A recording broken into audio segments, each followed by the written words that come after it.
Seorang santri yang masih ABG ditemukan tewas di Ponpes Raudatul Mujawidin, Kabupaten Tebo. Meninggalnya korban menimbulkan kecurigaan pihak keluarga karena terdapat sejumlah luka pada jasad korban.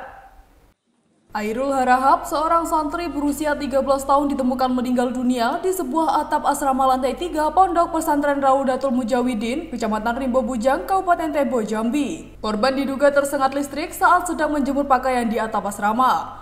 Karena di lokasi kejadian terdapat sebuah kabel telanjang yang mengandung aliran listrik. Peristiwa meninggalnya korban ini membuat pihak keluarga tidak terima dan merasa janggal.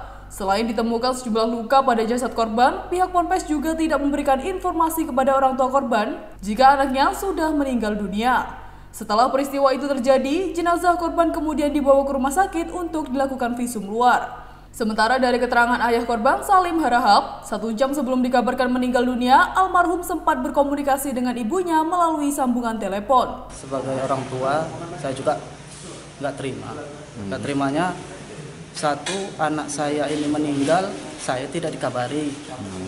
Kedua kali, itu cerita itu di WA grup itu yang dikabari orang lain, tetangga saya. Siapa yang dikabari itu? Itu Tugiono. Siapa itu? Tugiono itu dia punya anak juga pesantren di Raudatul Mujawidin kelas 1 baru masuk. Itu yang dikabari dia bukan anak saya yang pertama yang meninggal. Itu tetangga saya yang satu kelas dengan Airul Harahap anak saya. Lepas itu di chattingan lagi pesan suara itu yang pertama tadi belum, itu si Baim ini katanya yang meninggal. Di chattingan itu tadi dibilangkan sudah dikapani, sudah dimandikan, mau dibawa ke rumah, ke Marakilis, ke dalam. Nah, lepas itu dalam chattingan yang kedua yaitu namanya Airul Harahap, itu anak saya. Nah, lepas itu saya mencari kepastian, saya telepon ini guru dari pesantren, berapa kali saya telepon tidak ada diangkat. Kebetulan nomornya yang satu itu bapak siapa itu guru juga di pesantren itu diteleponlah dengan orang rumah saya, istri saya, yaitu ditelepon berapa kali, 2 kali 3 kali ditelepon, dia menjawab, saya mau tanya pak, saya ngomong dengan dia, saya mau tanya di pesantren itu adakah orang yang meninggal atau tidak, kami memastikan. Ini katanya kok si Baim, si siapa, kamu memastikan. Jadi saya telepon, habis saya telepon dia menjawab, saya tidak ada di pesantren pak, saya lagi pulang. Oke lah pak kalau pulang, tapi kami minta tolong bapak hubungi siapa yang ada di pesantren itu, guru di pesantren itu, biar kami cari kepastian. Oke lah pak, dia bilang kan. Dia matikan telepon. Terus tuh lepas itu saya telepon lagi, saya tanya ada yang meninggal pak di pesantren. Oh nggak ada pak, nggak ada apa-apa.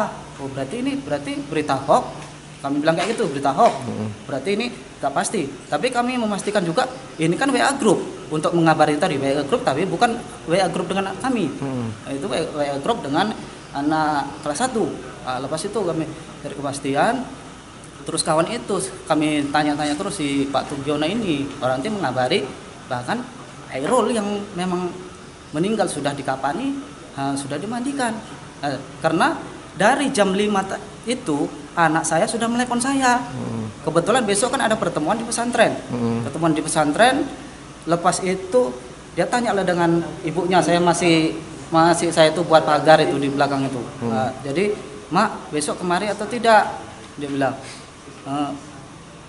Ya datang atau enggak. Itu chattingan terakhir jam berapa itu? Chatting sama dia anak. Sama sekitar anak. jam 5 mungkin. Jam 5. Kalau kejadiannya jam berapa? Sekitar gini tuh jam-jam kalau tetangga itu datang habis maghrib itu. Habis maghrib itu dia ngabari itu. Lepas itu saya dengan anak saya besoklah ke pesantren. Dia bilang ada yang saya mau buat kejutan sama mama, ada yang kami omongkan, ada yang saya omongkan. Yalah besok kalau nggak hujan datanglah ke sana. Oh iyalah, itu. Lepas itulah terus ada kabar itu dari tetangga itu tadi ngasihkan bahwa ada yang meninggal gini. Kami telepon dari pihak pesantren, tidak ada yang mengangkat, tidak ada mengabarin. Bahkan kata orang ini ngubungi kawan itu sudah itu ngomong ke setrum pun nggak ada ngomong dengan saya, dengan orang itu tadi, dengan Pak Tugiono itu tadi. Lepas itu katanya anak ini sudah dimandikan, dikapankan. Seharusnya kalau saya sebagai orang tua anak saya terjadi apa-apa dengan anak saya, mereka harus menghubungi saya dulu. Saya nggak terimanya di situ. Ada apa di sini? Seharusnya walaupun terjadi apa-apa dengan anak saya, wajib menghubungi saya, karena kecuali tidak ada nomor saya. Saya sering menghubungi guru mereka itu, saya transfer uang itu untuk jajan anak saya, sering dijawab. Ini saya telepon pun tidak diangkat. Jadi ada apa? Tiba-tiba kawan ini nanya, siapa sebetulnya? Airul. Memang kayak gini pesan. Loh, nggak bisa kayak gini, aku bilang. Ini betul apa enggak?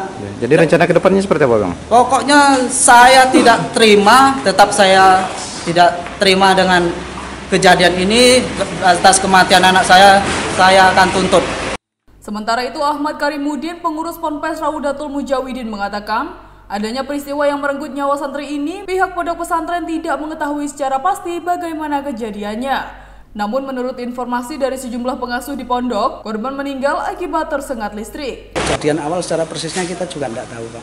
Nggak tahu ya? Iya. Tapi saya dapat surat dari kiriman dari dokter itu sengat listrik, Pak ya? Iya, betul.